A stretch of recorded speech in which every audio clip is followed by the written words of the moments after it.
My name is Gordon Freeman. 15 years ago, No, wait. Hold on. Wrong script. My name is Sean B. Martin. A couple months ago, I decided to do a role-played version of Half-Life 2. This is how I did it. Oh my gosh, we're back at the intro. Why are we back at the intro, Sean? Well, it's because I wanted to show you this. Can you see that I am moving the camera? If you have played this game before, perhaps you've never tried to move during this opening sequence. I did when I was doing my playthrough, and I discovered that you could do this, and I decided to just not do it for my own playthrough. But you can, in fact, move around the G-Man while he's talking, which is absolutely freakish and bizarre, especially because you can only seem to do it in something like slow motion. Very cool. Wake up and smell the ashes. We know. Get out of here. Get out of here, man. Go away. Okay, so here we go. Nice and familiar territory again. Oh, doesn't it feel good? Doesn't it feel good? I love the way this game presents itself. This credits over the beginning of the game thing, I have a feeling was a pretty new idea. I've seen it, of course I've seen it in other games by now, but this game came out in 2004, and I do not think a lot of game companies were really presenting games as cinematic experiences. Valve kind of changed that. When I played through this sequence in Gordon Freeman Speaks, this is a sequence that I know so well that I did it basically on the first take. I already knew what I was going to do going into it. It was kind of like the inspiration for the whole series. I was like, I think I have a good idea of what this beginning scene should be like if Gordon Freeman were acting like me, and I bet I could do it. And oh my god, what in the fuck? No, why? Why is it? What? Please let me back. Can I? What? Oh my god, who are you? That's the exaggerated version of myself. I don't know what's going on there. One thing that I did is I learned as many of the NPC routes as I could, both to stay out of the way because of things like this. Here, let's see if I can get her to do it. She should walk right through me and push me. Yep. I made sure that I tried to avoid that as much as possible because it's kind of awkward, and as I'm trying to make this seem less like a video game and more like a film experience or a movie or something, I wanted to avoid that kind of thing. A lot of times I did have clipping issues. A few times I had things that popped in and out of view, including one time an entire tank, which just suddenly disappeared for about a second, and I was forced to leave it in because the take was too good. I didn't want to get rid of it. Yes, I'm sorry I'm talking over these characters. I'm just waiting for my HEV suit. God damn it, let me in there, you guys. I don't care about fucking Lamar. I know if you're really astute, you can find Lamar. Like, he's hiding somewhere in the room where you can see him. I think he's like sticking out of a grate or something. He even, I think he moves through the room during the sequence. Like, if you can find him, you get to see his own little routine. That's the kind of stuff that Valve throws in their games that is always really bizarre.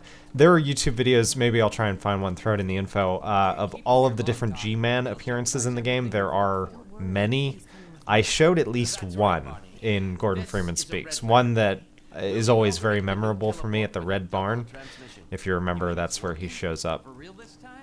Can I get my suit now? I'm hiding over here while they ignore me. Blah. You guys suck. I'll play over here in a corner by myself. Whatever. Whatever. Just kidding. I love you guys. Can I have my suit? Can I have it? Lamar? Get it off me. Lamar. Yeah. There you are. I thought you got Ugh. rid of that pest. Can I hit it? Certainly not. Never fear, Gordon. She's debeaked and completely harmless. I don't care. Do is attempt to I want my suit. Oh, thank goodness. Unless I could think of something to say, I was frequently cutting out things like recharging, filling up my ammo, like all that kinds of like maintenance stuff for my character. I tried to edit out. Usually I edited it out as I was filming. I just stopped filming while I was refueling or whatever, and then moved on. I frequently set quick saves so that I could go back to a point if I failed while I was doing it. Failed, and I mean failed a variety of different ways. I mean, I died, which happened a couple times. Okay, more than a couple times. Or I ran out of ammo and really sucked, or like whatever. There were a variety of ways I could ruin a take. Okay, I skipped a little bit further ahead, mostly so that I would have a weapon. Crowbar, of course, being Gordon's weapon of choice, but not really. I didn't actually make use of it that much. Thought about it, decided that I would rather stay alive with a submachine gun than get killed with a crowbar. Anyway, I wanted to skip ahead and I wanted to show you the intricacies of the console. I used the console for a couple different things. I did not use it for God mode, although I really wish I could have. I'm going to use it for God mode right now. Do you just type God? You just type God? God 1. God. How do I turn on God mode? Am I in God mode now? Well, there's one way to find out. Shoot me! Am I godded? Okay, definitely not godded. That didn't work. Boom, boom, right in the face. Okay, but one way that I did use the console, for sure, was not God mode, was I used this. And I have it, it's draw, CL. I was about to say I have it memorized, but I don't. CL, draw HUD, 0. And that should, there we go. Get rid of the heads-up display. At least one person said, quite correctly, I'm sure, is the heads-up display not part of the HEV suit? It probably is. It probably is. But for matters of consistency and continuity and editing, it was such an easier decision to make to get rid of the HUD than to try and keep up with it and deal with it being wrong and inconsistent all the time and having people point out, like, why does he have this health and now he has this health? Why does he have this ammo and now he has that ammo? I just did not want to deal with it, so I thought it would be an even more immersive experience if I would just get rid of the heads-up display altogether, and I went with it, and I think it was fine. I think it worked out fine. The biggest problem, but I think it actually often made it more interesting, was it got rid of my crosshair. And I found I could turn the crosshair back on independently of the display, and I considered it, but again, I was like, nope, I just want an incredibly immersive first-person experience. I'm going to get rid of everything on the screen. And sometimes it made my aim pretty bad, but I think that was fine. I think Gordon shouldn't have perfect aim. And my aim when I have the crosshair is probably about 50% better.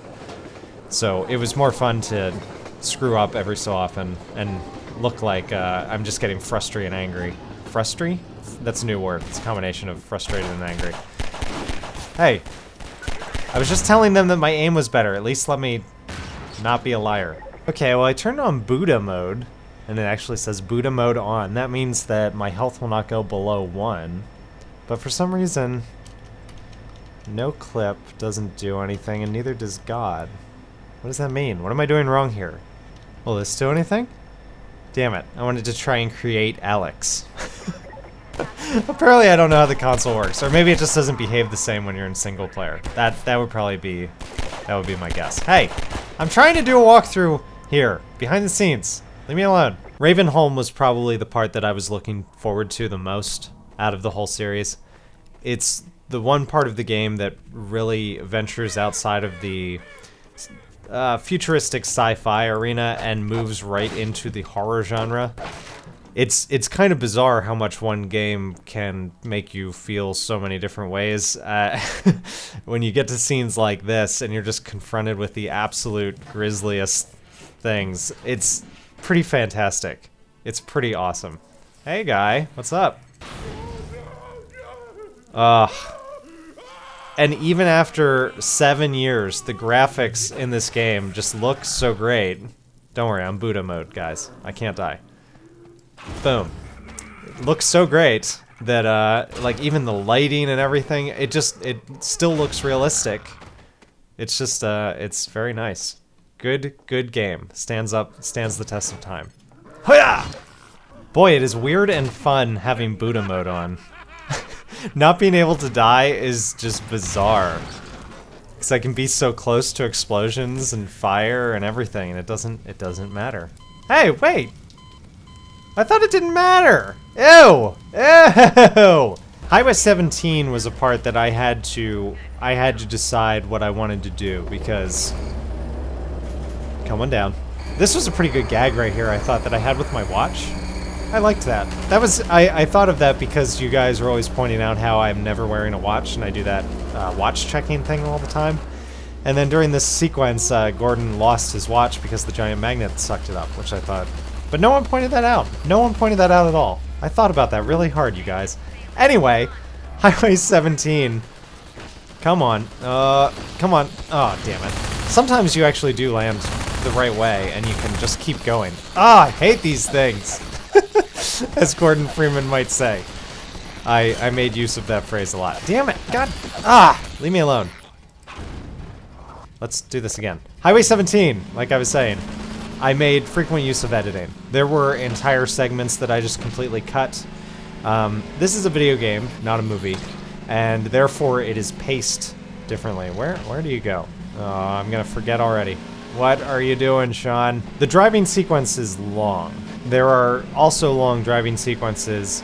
Uh-oh, I unbound turbo by accident. Oh, it's okay. I'm okay. I'm okay. I should probably fix that, though. The episode 1 and episode 2, one of them has a pretty extended driving sequence that I'm already not looking forward to, even though I'm not doing it yet. And, wait. I'm still trying to get all these stupid achievements. Have I gotten... I have to look at this. I have to look at it closely. I have to get all my lambda symbols. There we go, I just got it. For some reason, I feel like I've collected a whole lot more of these, but it says I only have 7 out of 45. How can that possibly be correct? Ugh, anyway. The way that I kept Highway 17 entertaining was I found places like this, where there's no story going on here. This is just an encounter. In fact, you don't even have to stop here. There's absolutely no reason for you to stop here. I just decided to. There's ammo here, obviously. Like, it's not just here for no reason. But there's no story going on. There's nothing for you to learn. There's nothing that you wouldn't get here from other places. And I was like, this could be an excellent chance to break up the monotonous action of the highway. Kaboom. And maybe get into a little encounter. Plus, I knew that there was like a really scary motherfucking bad guy in that room from prior experience with this game. And I thought it would be fun to encounter him. In fact, I'm going to get up there in a second and go fight him. Come on. Ugh. I also, every time I had problems in a big jumping mess like this, I cut it out. I tried to avoid showing it in the video because it just drove me nuts. Come on, why can't I jump up on... Why can't... Yes.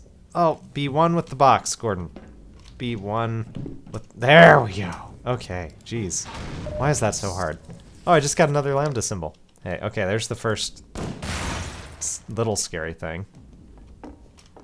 And there's the big scary thing. I hate these things. Okay, out of all the enemies in the game, this is the worst one. Because they throw those the big poisonous spidery things. Ugh, they're the worst. Yeah. Gross. Gross. Nova Prospect wasn't anything special. There were a few things that I really felt I had to get right. But, there was nothing that special about it. That crab. I remember this shot. For some reason, I think I was about to end recording for the session, and I stopped in this room, and when I started the next time, I walked in here, and that thing scared the shit out of me. Oh, the beginning of the turrets. This is fun. I like dealing with turrets. It is fun to deal with automated AI. Predictable AI. Ah, predictable. Ow, ow, ow, ow, ow, ow, ow, ow. Hey, Lambda, did I get it? Do I get it? Do I get it? I had to ignore achievements the entire time that I was playing the damn game. Which, by the way, I had pointed out in a vlog somewhere or something that I was having problems getting the load screen. You never saw one of those in Gordon Freeman Speaks, did you? Bump. Okay, we're out of it. I mentioned that there's a head crab right there. Ah! I was having trouble getting the achievements to stop popping up. Why is it still alive? And someone told me to go into the Steam settings in your Steam program and turn it off from there. And in fact, that was correct. And I don't think I ever thanked that person because I couldn't break character to thank them. But that did it. That did the trick. So thanks. Here comes one of these awesome encounters with one of these mother antlion things. These are fun. I'm just gonna take it out with grenades, if I can. They're definitely uneven, because it is, depending on what you're carrying at the time, this could be incredibly easy, or it could be nearly impossible. And right now it's gonna be nearly impossible. No, I'm joking. This should be fine. Come on, just a few more. What is it doing? Why is it just running into the wall? Usually the AI in this game is fairly intelligent. I would say fighting the squadrons of Combine soldiers and stuff, the way that they move and the way that they flank you and everything is actually pretty fucking scary. And it's like fighting a real person. So after you get through Nova Prospect, then you catch back up with Alex. Hey, there she is. This is one of those great cinematic moments of the series. Just perfect timing to line you up with a character that you've been waiting to see for a little while, etc., etc. The game does a pretty good job of doing that. Just reminding you every so often who's key in the story and who you need to remember and pay attention to. And you spend a lot more time in episode 1 and 2 with Alex and some of the other characters. Most of the sequences with NPCs, what I tried to do was I tried to play it through blind.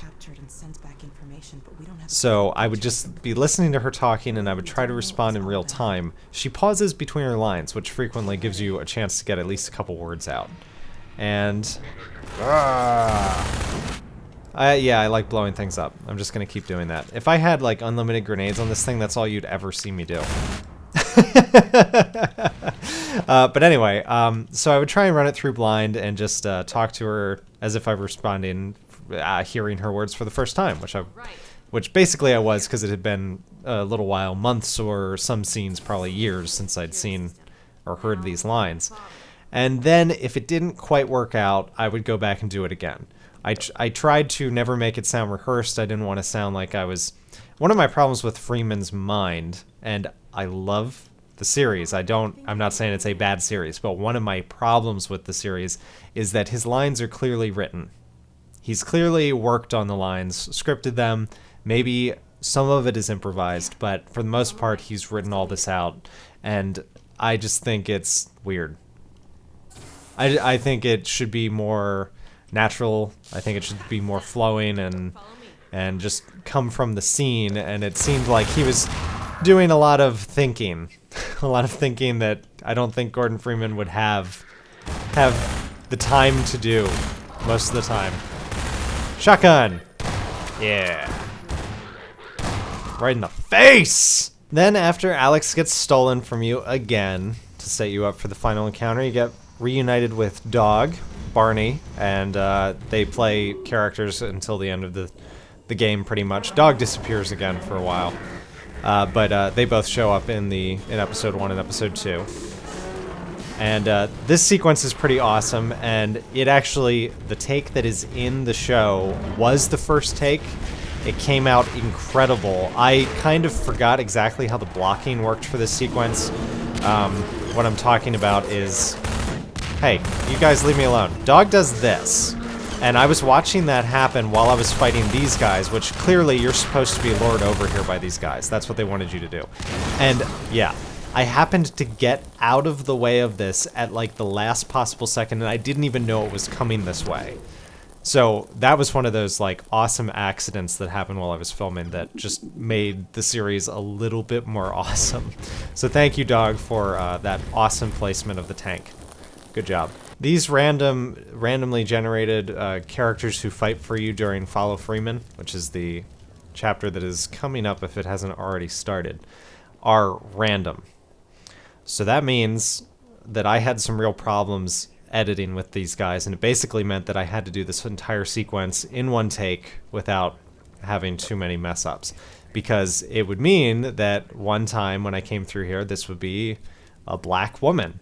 And the next time it would be a white dude. And the next time it would be a white girl. And the next time, like, it would just put all of the random soldiers in that spot, and it didn't do it with any rhyme or reason.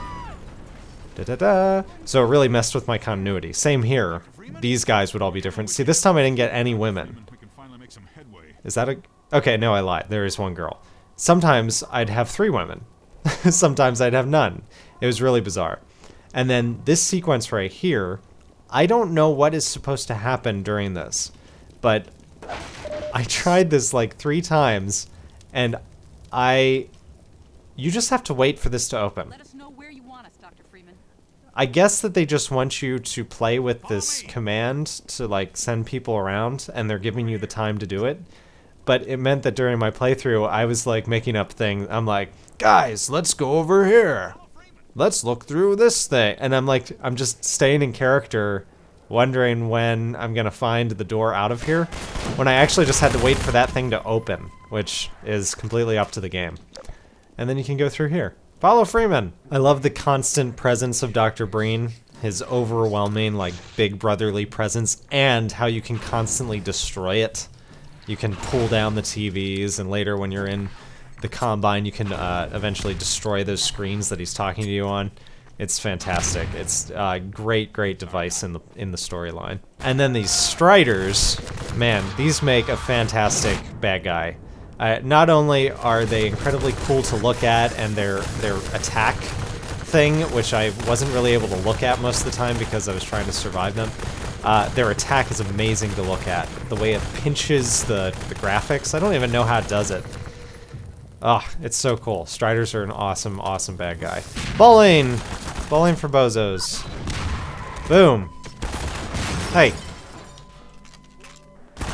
No, no, no, no, no, no, no, no, no, no, no. Also, I frequently found when I was playing Gordon Freeman, I wanted to do silly voices, and I really, really had to make myself stop. Because I can do silly voices in Survive or Die. I did not feel right doing silly voices. Silly voices in Gordon Freeman. This jumping puzzle is probably one of the best sequences in the game. There were jumping puzzles in the first Half-Life that were similar, but far more difficult just because the game was so much more slidey. If you've ever played a first-person shooter made in the mid-90s, you know what I'm talking about. This game, the control's much more sensitive and decisive. It feels like you're actually, it feels like you're in control of your character, like the way it should.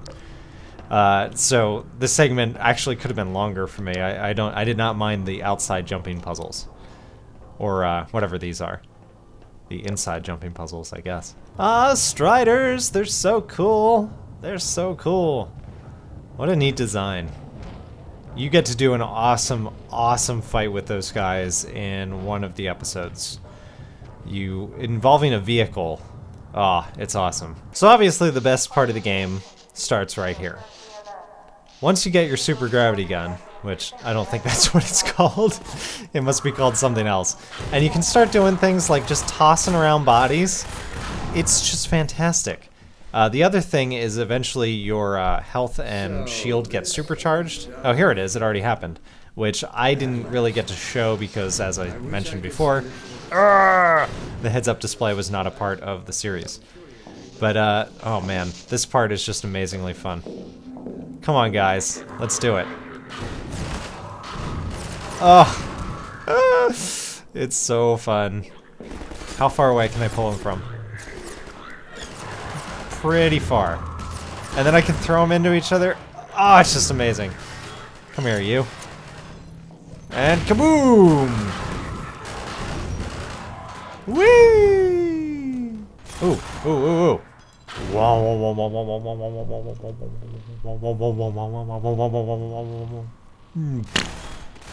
Hey, you want me to throw you in there too? Fine. Oh, yeah. Zap. You go in. See ya. Have fun. Then you get introduced to this mechanic, which will have plenty of repercussions very shortly after this game with Portal. You do a lot of things with these little energy balls. I don't know if they're exactly the same or just slightly different, but clearly the idea came from here first. Hey! You guys knock it off. And also they don't hurt your body, which is awesome. Thank you, HEV suit. Whew. Here's one of the longest encounters in the game. This bridge sequence here, I'm not sure if you realized it is because I actually cut about half of it. You press this button for the bridge, it summons the bridge, or not the bridge. What am I talking about, bridge? Elevator. The elevator comes from way, way, way, way, way up there. And you just have to wait for it. And you just have to fight all these guys off, which I'm going to do very easily, because it is pretty easy. Sigh. But it just went on for so long that I cut most of it from the playthrough. Because it's kind of boring. It gets boring. Unless you fall off the edge or something. Which, actually, no. That still sounds boring. Die! Next. Next. Whee! Let's hit someone with this. Come here. Boom! Damn it. Hey. There we go. 2. 2. Nice. Bowling for soldiers. Okay, elevator's finally here. I heard guys. Hey. No, no, no. No. Bye. See ya. Hey! Hey, that was nice. That was a strike. Nope. Boom. Zap. Bye. How many guys does Gordon Freeman... I think Gordon kills as many people during this last sequence as he does during the entire game. It's just insane. He turns into a killing machine. No respect for life at all. I was gonna say human life, but I'm pretty sure these guys are not human. I'm pretty sure that is the case. Nope, no you don't. Nope. Give me one of those things. Zap. Oh, so much fun. So much fun. Did I can't remember right now if I cut part of the elevator sequence as well, or if I kept this interesting the whole way up. Right now, I don't feel like I could have kept it that interesting. Hey. No, you don't. Damn it. Gordon needs better aim. Oh, look at my health. I'm having a problem. Where are these shots coming from? No, you don't. Damn it. I had to rely on my Buddha. I probably could have played that a little bit safer.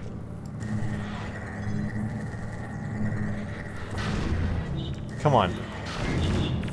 There we go. Let me out. Let me out. I'm a celebrity. Get me out of here. There we go. I had to do it for myself. Tell me, Dr. Freeman, if you can. Oh, Breen. So much. Hey! Oh, I feel so much better. No, no. So then the last part is pretty much done for you until you get to shoot a couple things with your gravity gun. And I mostly just let this play for itself. I listened to the dialogue. I responded a couple times when need be, but mostly I just let this scene speak for itself because it's so well written, so well acted with the stupid little figures on the screen. I don't know if this was motion captured. I don't think it was. But it's really well done for a scene in a video game.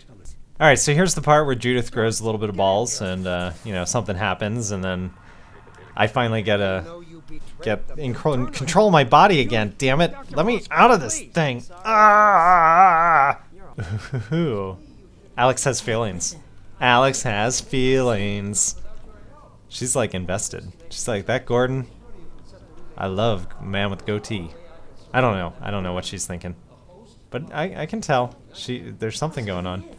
So there's the actual big bad of the game, which is not Dr. Breen. It's that thing, which is a giant alien combine control thing. Find out a little bit more about that in episode 1 and 2.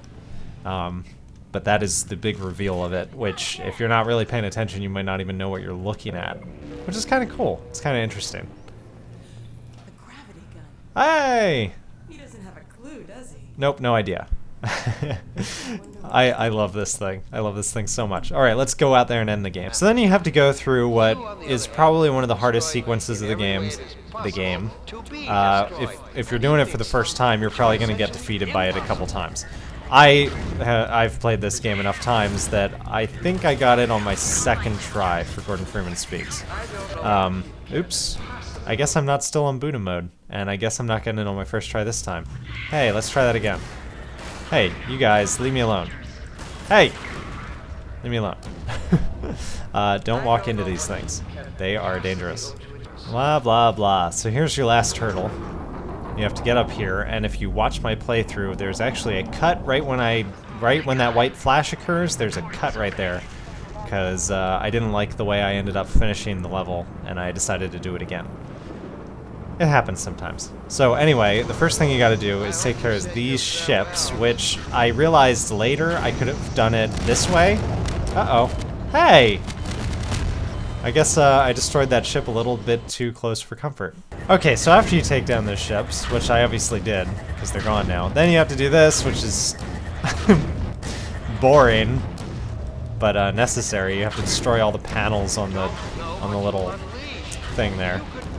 And there you go, and then that's the end. And then you think that you're gonna get some kind of resolution with this chick, and you, and Breen, and maybe he's dead, and then Valve goes ahead and does something like this. And they pull you right back out of the story, and suddenly you're back in, like, super space mode, and everything breaks, and it looks like a video game. And then the G-Man steps out of nowhere. There he is. It's just the worst. It's the best possible ending to this game. It clearly is, but it is so heartbreaking. You've done so well, in fact, that I've received some interesting offers for your services. And the G-Man is such a great character, right? These are extraordinary times. See, Alex. You'll be back, don't worry. Okay, so that's it. I hope you learned a little bit, and I hope it was fun to hear me play the game in a more fun and less realistic way. I don't know. Anyway, episode 1 and 2 will surely follow. I'm going to get back on course with doing The Sims, and then of course I will take a look at it. But thank you for watching this behind the scenes video. If you liked it, please leave a like, and I will see you next time. Thanks. Bye.